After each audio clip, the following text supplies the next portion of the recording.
ఇప్పుడు రక్షణ, law and order అనేది ప్రధానమైన సమస్య అయిపోయింది. ఇప్పుడు గ్రామాల్లో కూడా చాలా వర్గ విభేదాలు చూస్తున్నాం, రకరకాల తగాదాలు చూస్తున్నాం, ఎక్కడికో వెళ్ళిపోతున్నాయి. ఒక చిన్న ఘర్షణ కూడా ఒక కత్తిపోట్లకు దారితీయడం కానీ, చనిపోవడాలు చూస్తున్నాం. ఇట్లాంటి సమస్యలకి మీరు ఒక శాశ్వత పరిష్కారం తీసుకురావాల్సిన అవసరం ప్రతి పంచాయతీలో కూడా ఉంది. సో మీరు ఎట్లా హ్యాండిల్ చేస్తారు? ఇక్కడ కొంచెం అందరూ ఎడ్యుకేటెడ్, మాక్సిమం కొంచెం టౌన్ కాబట్టి అలాంటివి కొంచెం తక్కువ అవుతుంటాయి. అది ఎంతవరకైనా తగ్గనికే చూస్తాం కానీ మొత్తం ఇక్కడైతే ఎక్కువ ఏం జరగలేదు ఇప్పటి వరకు. ఏమైనా అయినా మనం తగ్గించడానికి చూస్తాం కానీ దాన్ని ఎంకరేజ్ అయితే చేయాలి. ఓకే, ఇప్పుడు మహిళల రక్షణ అనేది కూడా చాలా ప్రధాన సమస్య. చిన్న పిల్లలకు కూడా రక్షణ లేదు. సో ఇప్పుడు ఈ మహిళల రక్షణకు సంబంధించి మీరు ఏమనుకుంటున్నారు? ఎట్లాంటి ప్లాన్స్ ముందు ప్లాన్స్ ఏంటంటే, ఇక మనకి ఆల్రెడీ సీసీ కెమెరాలు ఉన్నాయి, కొన్ని ప్లేస్లలో అవి కంపల్సరీ నేను పెట్టిస్తాను. ఒకటి మా మెయిన్ రోడ్ ఎంబడే ఉన్నాయి, ఊర్లలో ఇక్కడ మారుమూల ప్రాంతాలు, అవి కంపల్సరీ అన్ని దగ్గర సీసీ కెమెరాలు వచ్చేటట్టు నేను చూసుకుంటాను. అంటే మిగతా మహిళలకు ఎలాంటి సపోర్ట్ ఏమో నేను ముందు అడుగులోనే ఉంటాను ప్రతి దాంట్లో. అలాగే ఇక్కడ వచ్చేసి మన మహిళకు డ్రాగ్ అంటే మా ప్రచారంలో తిరుగుతున్నాయి కాబట్టి ఒక మెయిన్ మహిళా గ్రూప్ బిల్డింగ్ ఉంటుంది ఒకటి, వాళ్ళ దగ్గర ఒకటి బాత్రూమ్ ఇష్యూ, వాటర్ ఇష్యూ ఉంది. అది నేను ఖచ్చితంగా చేస్తాను, వాళ్ళకి మాట ఇచ్చాను, ఖచ్చితంగా చేసి తీరుతాను. మన మేజర్ ఇప్పుడు ఈ 5-6 రోజులని తిరుగుతున్న మేజర్ గా వచ్చిన సమస్య డ్రైనేజ్ సమస్య. వాళ్ళకి డ్రైనేజ్ సమస్య అనేది మెయిన్. ఇది బార్డర్ లో ఉంది కాబట్టి బార్డర్ వాటర్ అవతలకి వాళ్ళు రానివ్వకపోతే ఎక్కడ వెళ్ళాలని, అది ఇది అయిపోయాక అక్కడ సర్పంచ్ తో కూర్చొని మాట్లాడి ఒప్పించి దానికి ఒక ఇద్దరి మధ్యలో సంభాషణ చేసుకున్నాక దానికి తగిన పరిష్కారం, శాశ్వత పరిష్కారం చేయాలని చూస్తున్నాను.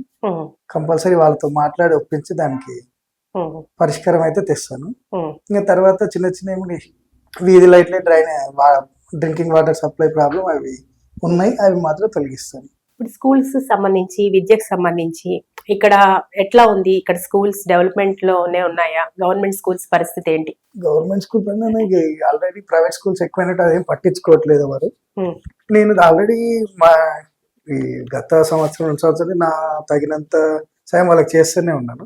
ఒకవేళ ఇక్కడ మనం అంటే ఇది ఉన్నా లేకపోతే నా సపోర్ట్ వాళ్ళకి ఉంటది.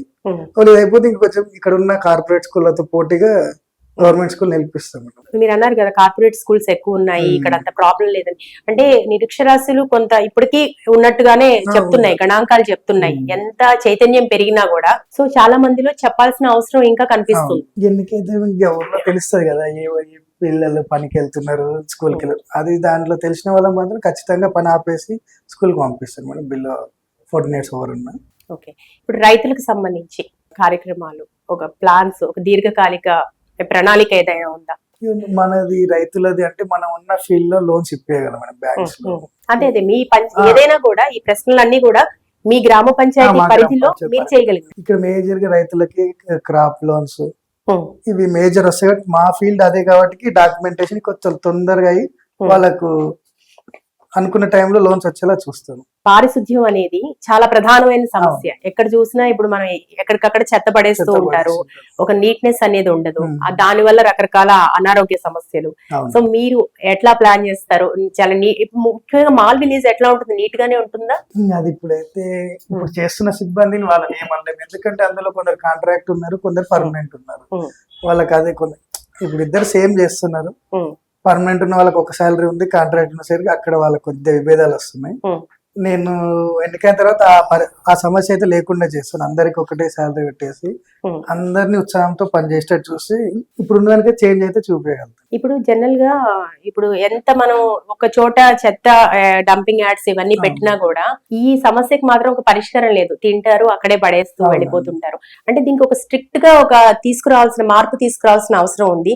ఇది గ్రామాల మీ పంచాయతీ లెవెల్ నుంచి జరిగితే బాగుంటుంది. అది జరిగితే బాగుంటుంది కానీ నేను ఖచ్చితంగా దానికోసం ప్రయత్నిస్తాను. నా వంతు పని అయితే నేను చేయగలుగుతాను దానికోసం. ఎందుకంటే చిన్నపిల్లలకి అది కంపల్సరీ కదా, నీట్నెస్ లేని దోమలు అవన్నీ వచ్చి వేరే వేరే రోగాలు రాకుండా 100% కృషి చేస్తున్నారు. ఇకపోతే ఆరోగ్యం అనేది ఇప్పుడు మీరు చెప్పినట్టుగా దోమలు ఎక్కువగా డెవలప్ అవడం వల్ల డెంగీ ఫీవర్స్ అని గానీ రకరకాల సమస్యలు వస్తున్నాయి, అనారోగ్య సమస్యలు. సో వీటికి సంబంధించి ముందు గ్రామంలో ఒక్కరు ప్రాబ్లం లో పడితే అందరూ సఫర్ అవుతున్నారు. సో ఎట్లా ఆరోగ్యానికి సంబంధించిన ప్రణాళికలు ఏమైనా ఉన్నాయా? ఇప్పుడు మాల్ ఇంత పెద్ద టౌన్ లో గవర్నమెంట్ హాస్పిటల్ లేదు మేడం, పెద్దది. అది రానికే నేను నా ఇన్ఫ్లుయెన్స్ మొత్తం గవర్నమెంట్ హాస్పిటల్ లేదండి. ఇది ఎన్నికైనా 5 years లో ఖచ్చితంగా గవర్నమెంట్ హాస్పిటల్ స్టార్ట్ చేస్తుంది. అదైతే ఇలా మాటిస్తాను మా ఊరు. ఓకే. సో ఇంతకు ముందు పనిచేసిన వాళ్ళు గానీ సర్పంచులుగా ఎవరు కూడా ప్రయత్నం చేయలేదా? ఇంకా ఉంటే వస్తుంది మేడం హాస్పిటల్ ఉమ్. ఇప్పుడైతే. అంటే ప్రయత్నాలు చేశారా? ఏమన్నా ప్రాసెస్ లో ఉందా లేకపోతే ఏం జరిగింది అసలు? ఇక అది మనం చెప్తే ఇక వాళ్ళని విమర్శించినట్టు అవుతుంది కానీ ఉమ్.